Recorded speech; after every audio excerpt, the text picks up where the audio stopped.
Halo Sobat Fisika, kembali bersama dengan saya.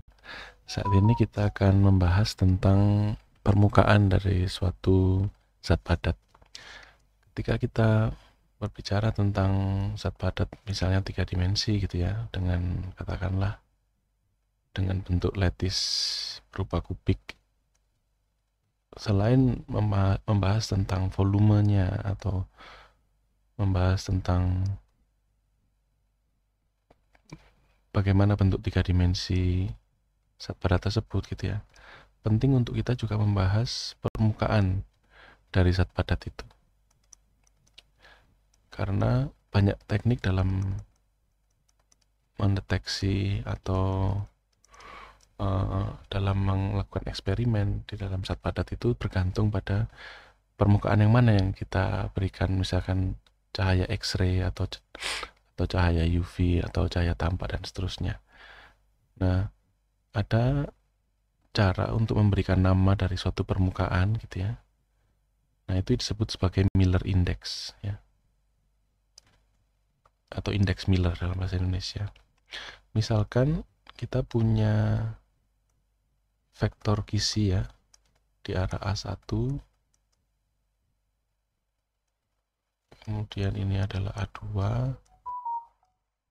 ini adalah A3. Atau sebentar, saya lihat konvensi yang lebih umum ya. Harusnya kalau A3 itu umumnya di arah Z ya. Jadi A1 ini, A2 di sini ya. Nah, gitu. Nah, prosedur untuk menentukan surface permukaan Miller ini, yang pertama adalah kita mencari ya di mana permukaannya tersebut memotong, yaitu antara A1, A2, A3 dan seterusnya ya, vektor kisi ini. Oke, misal kita tertarik pada permukaan yang ada di depan sini ya. Kita tahu bahwa permukaan yang ada di depan sini itu yang pertama dia sejajar ya dengan A3. Jadi dia tidak akan memotong A3, tetapi dia memotong, dan dia sejajar juga dengan A2 ya, karena dia ada di plane kalau ini Z, ini Y, ini X, maka dia ada di plane YZ gitu ya. Tapi dia memotong A1 gitu ya. Katakanlah panjangnya ini sebesar A1, berarti di A1 sama dengan 1. Oke. Maka indeks Millernya dituliskan yang kedua ya. Prosedur berikutnya adalah kalau kita tahu dia memotong di mana, kita buat resiproknya ya, angka resiproknya. Cari angka resiprok. Cari HKL ya. Kita biasanya menyebutnya sebagai HK dan L. Jadi H ini untuk angka resiprok di A1, K itu untuk di A2, dan L itu di A3. Itu adalah angka resiprok ya. Oke, contoh misalkan dia memotong A1 di titik 1 gitu, satu-satuan ya untuk A1 gitu ya. Maka hanya adalah 1/1 gitu ya. Kemudian K itu adalah karena dia tidak memotong di A2, maka dia tak hingga. Kemudian L-nya juga tidak memotong di A3, maka dia tak hingga juga, yang bernilai 0 gitu ya. Ini juga bernilai 0. Maka indeks untuk surface yang kita arsir ini adalah 1, 0, 0. Ini.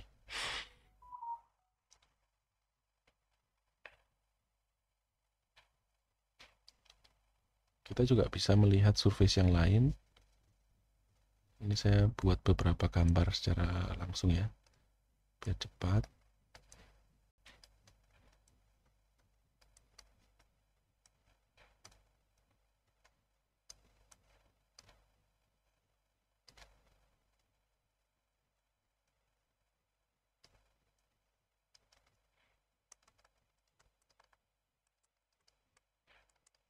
Oke, kita copy aja gambarnya.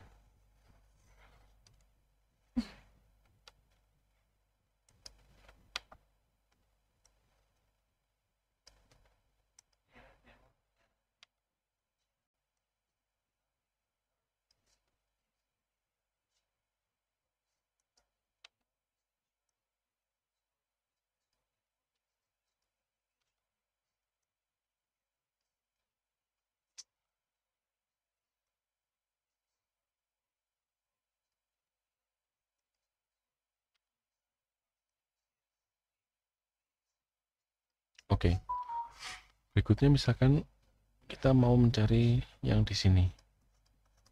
Ya, yang tadi kita ingat arah-arahnya ya.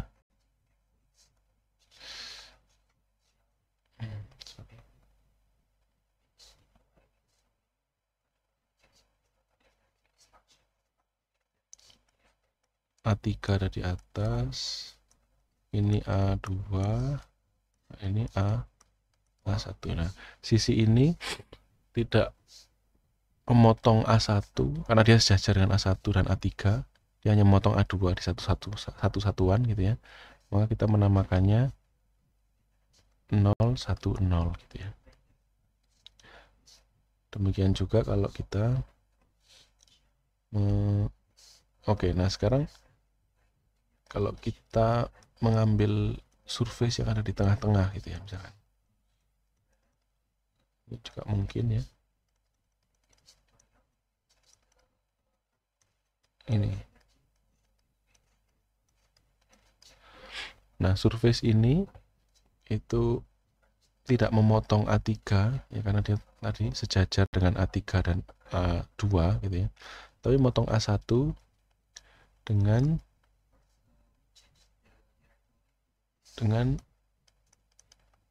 nilai resiprok sebesar setengah gitu ya dari A1 ya. 1/2, maka surface ini bernilai 200 ya. 1 dibagi setengah itu bernilai 2, maka ini adalah surface 200.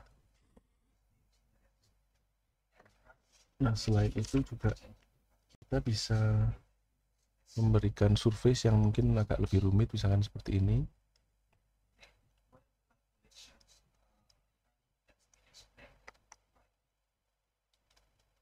Seperti ini misalkan ya. Nah, ini surface yang kita tahu surface ini dia sejajar ya dengan A3. Tapi dia memotong A1 di 1A1 ya. Ini juga memotong A2 di 1A2 gitu ya. Maka kita bisa menghitung H-nya itu bernilai 1, K-nya itu bernilai 1, L-nya bernilai seperti hingga atau 0 gitu ya. Maka ini adalah surface 110. Kita juga bisa menggambarkan surface yang lain, misalkan yang ada di belakang sini ya.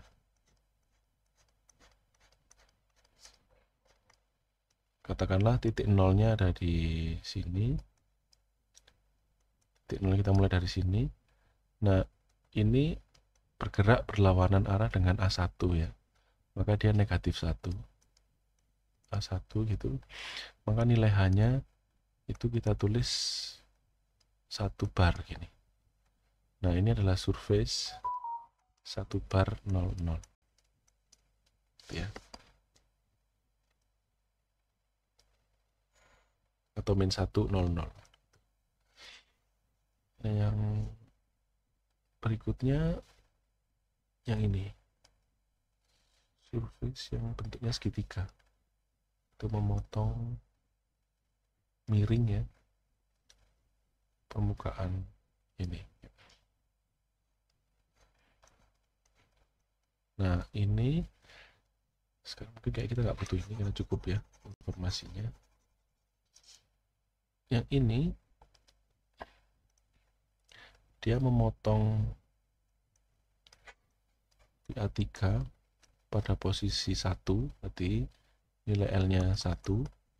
Kemudian dia memotong A2 juga satu satuan, maka K-nya bernilai 1. Dan terakhir dia memotong di A1 juga satu satuan, maka hanya bernilai 1. Maka ini adalah definisi surface 111. Mungkin secara umum, misalkan kita punya surface yang lain ya, misalkan dia di sini 2 satuan ya, set nolnya di sini,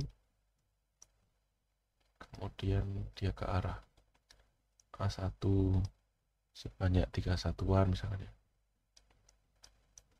3 satuan, kemudian dia ke arah A2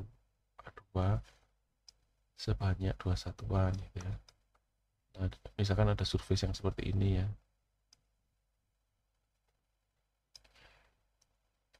Nah, terus kita bertanya berapa HKL-nya, berarti H-nya itu adalah 1/3 gitu ya, karena dia motong di 3 satuan. Kemudian K-nya adalah 1/2, atau kita sebut H prime dulu ya, K prime. L prime-nya dari 1/2. Jadi dia punya indeks 1/3, 1/2, 1/2 gitu kan. Nah, sekarang kita harus mengalihkan suatu faktor ini supaya dia memiliki angka yang integer gitu ya. Paling gampang kita kalikan 6 supaya hasilnya semua integer. Nah, kalau gitu surface ini adalah surface 233.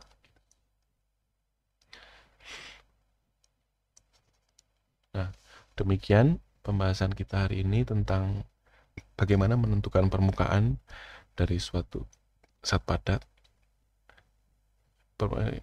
Pelajaran ini sangat penting karena permukaan zat padat itu akan menentukan seberapa besar nanti intensitas ekstrim misalkan yang akan kita tembak dan hasil-hasil eksperimen yang lain.